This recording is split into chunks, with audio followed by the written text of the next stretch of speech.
It is super friggin' cold in Texas today. We went from 82 to mid 30s, maybe high 30s in like the span of half a day. And I have to turn the heater off when I make this video because it's too loud and it's already getting really cold in this room. So we're going to make this quick. And plus, there's not much to talk about this tour anyways. But man, the weather sucks here in Texas.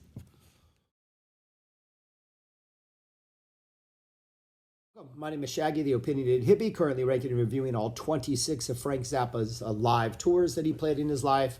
The 26 that I have determined to be tours, like I've combined all of the 60s as one tour. Yeah, you can complain about that, but I did it. Like I separated Fall 76 and Winter 77, even though it's essentially the same band, just incredibly different set lists. So I made little decisions like that for reasons that I defend in the videos. But we are now on number 17, and it is, number 19 was the beloved 88 tour, and I think I might have burned some bridges by ranking that as far back, and then I doubled down on 18, which was the Roxy tour, not the Elsewhere tour, but the beloved Roxy tour, which I think a lot of people really, really enjoy. Both of those fell to where they were mainly because of Frank's guitar playing not being quite at the level as it would be on other tours.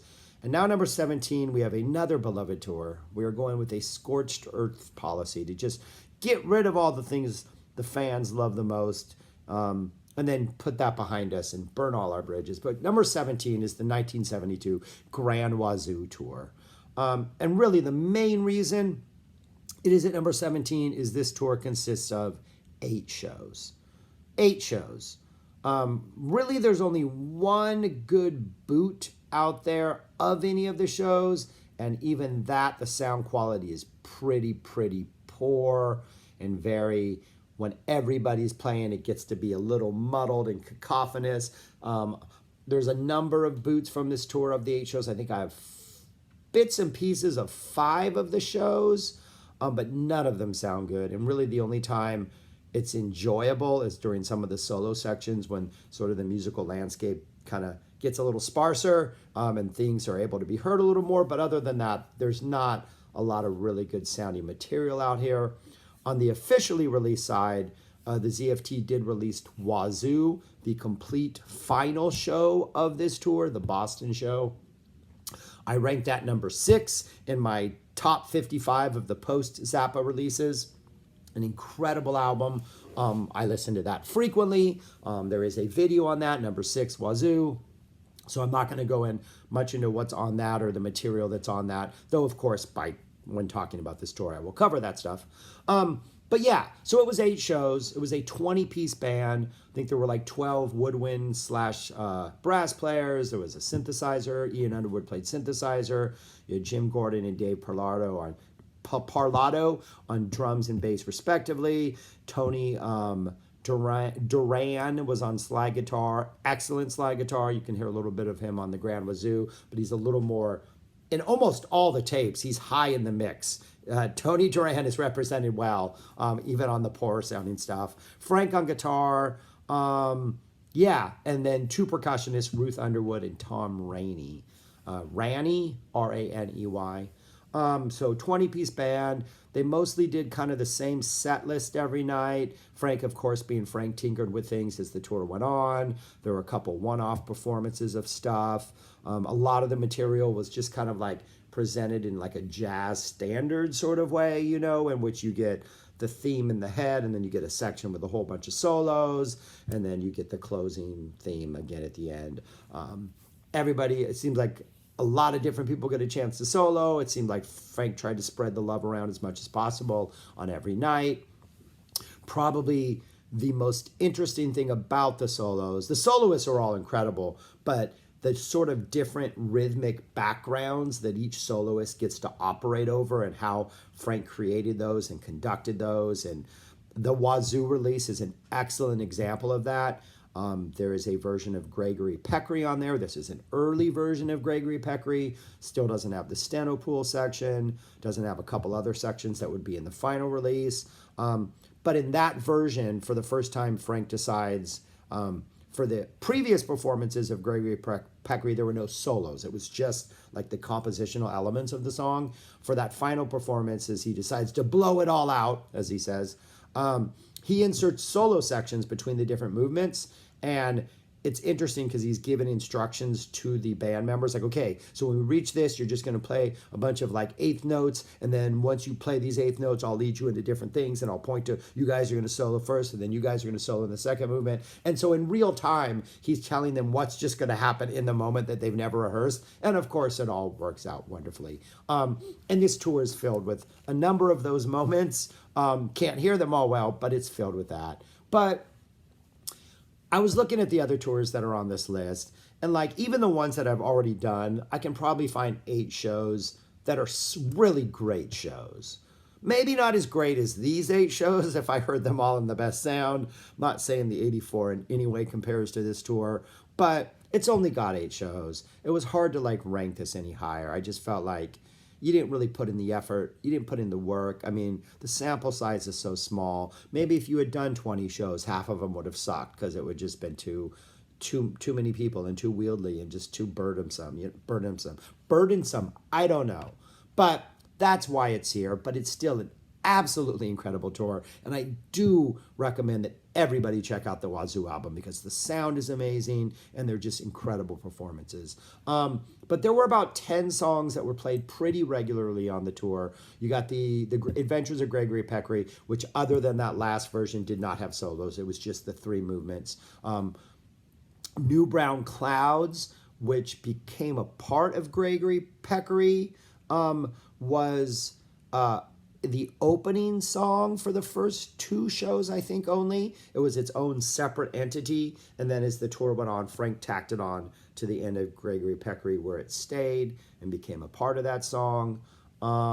Approximate was played on this tour. Again, just kind of sounded a little more chaotic than later versions of Approximate. But again, there's 20 musicians trying to approximate, what to play, and a different performance every time. This is the Boston version on the Wazoo release, as he says.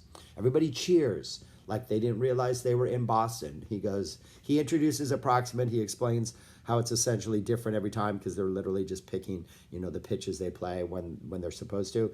And Frank goes, this is the Boston version, and everybody cheers like, oh, we didn't realize we were in Boston. I always find that amusing. Big Swifty, Chunga's Revenge. I think Chunga's Revenge only pops up once on this tour. Maybe it popped up more than once, but I think it only popped up once. And I think it's just a guitar solo in that. I don't think there was any horn solos. Dog Meat, which is Dog Breath Variations into Uncle Meat, pops up a couple times. For Calvin and His Next 2 Hitchhikers pops up a couple times on setlist. That is too bad that was not played at the Boston show. It is not on the Wazoo release. That would have been an excellent, excellent song to hear. I do have a tape of this, but again, the sound quality is pretty muddled. There's a couple solos in it. There's a sax solo and a trombone solo, I think, towards like after the vocal part of it is from it. And I think Bruce Fowler sings the vocals on the live version. Low Budget Dog Meat. Okay, Low Budget. So Dog Meat was played, and I think Low Budget was played at one point. The music for Low Budget Orchestra was played, that sort of earlier version that you can hear on some other release. Yeah, it's not quite as evolved as the Studio Tan version in my memory of that. I did not go back and listen to this performance. Penis Dimension, in what is sort of a penis dimension into Egyptian Strut, which I think is called Variant 1 Processional March, but it's a really sort of hyperactive version of what would become Egyptian Strut. And then Think It Over / the Grand Wazoo was played, I think at every show, or at least every set list we've seen, I think has the Grand Wazoo on it. And then there was an improvisation in Berlin where one of those, hey, we're just going to make something up. And this went on for quite a while. I think it was like a 20-minute improv. You get a blues jam at one point, and then you get some random weirdness, which again that's what Frank called it, and that was an improv section from, I don't know what show that was from. But yeah, that was pretty much all that was played on this entire tour, or at least that we know of that has popped up in setlist.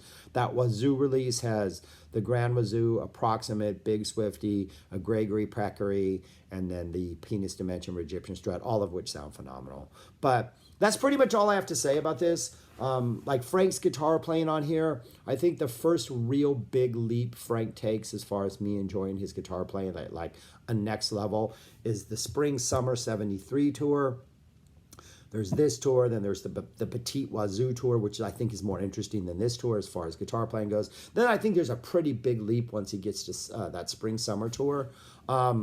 And so Frank's guitar playing it's still Frank, it's still good. It's not as incredible as it would be in later years, but the most interesting thing, as it is with most of the solos on this, is just the sort of different rhythmic backgrounds and grooves and the variety of styles that even on something like the Wazoo, like every song, the jam has a completely different feel in it, whether it's just more like an upbeat jazz or more like an avant-garde weirdness or like a Mother's Frank leading a bunch of chaos, or like, I mean, it's all over the map in like the best way possible. So every time you get into a solo section, it really is like you're exploring entirely new territory, and so it doesn't feel like, oh, here we go again, a series of solos. No, Frank is always keeping things interesting and doing his, conducting the band and adding little bits and pieces throughout solos just to keep the landscape fresh and to sort of challenge the soloists to make sure they're paying attention to what's going on behind them. So yeah, don't really have much else to say about this band other than, yeah, the Wazoo album is phenomenal. The band is great, but they only played 8 shows, and so I think I kind of have to penalize them in some way for not sticking it out for many, many, many more months. Of course, it was way too expensive to do so. It's 20 people Frank was playing. I understand. Like, I'm not saying, I'm not really complaining. I'm just saying I'm having a hard time ranking like these middle tours. And so I'm looking for any excuse to sort of throw one of them under the bus. And so I'm throwing the Grand Wazoo Tour under the bus by only being 8 shows. I think I've said that 9 times now, maybe. 8 shows, 10 times. So that's it. That's all I got to say about the Grand Wazoo Tour. I don't know what else to add. If you want more information about this, watch my number 6 Wazoo video because I do go a little more in depth about the songs that are played on that release, and that'll give you more information about this tour. But that's about it. Thanks for watching. Like, subscribe, comment below, all that stuff. And if you're in Texas, stay warm, people. Stay warm.